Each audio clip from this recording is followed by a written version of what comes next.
জঙ্গলে নিয়ে এসেছে। এবার অর্জুন ওই লোকটার পা উপরে বেঁধে নিয়ে তার ভিডিও অন করে। অর্জুন যখন সেই লোকটাকে মারতেই যাবে তখনই তার সামনে তার সহকর্মী এসআই সানভি চলে আসে। অর্জুনের দিকে বন্দুক তাক করে সে বলে, আপনি অনেক অপরাধ করেছেন, আমি আর কোনো নিরীহ মানুষকে আপনার হাতে খুন হতে দেব না।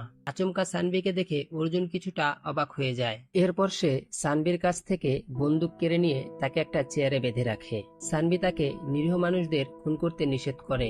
অর্জুন তখন রাগ করে বলে যে এই খুনের অপরাধে যদি আমাকে ফাঁসিও দেওয়া হয় তবুও আমাকে কেউ থামাতে পারবে না, আমি একে মেরেই ছাড়বো, কেননা একে মারার থেকে পৃথিবীর কেউই আমাকে আটকাতে পারবে না। এসব কথাবার্তা আর অর্জুনের এমন চেহারা সানভি তার জীবনেও দেখেনি, তাই সে হতবাক হয়ে অর্জুনের দিকে তাকিয়ে থাকে।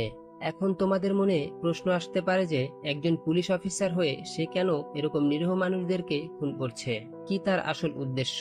এখন এসব কিছু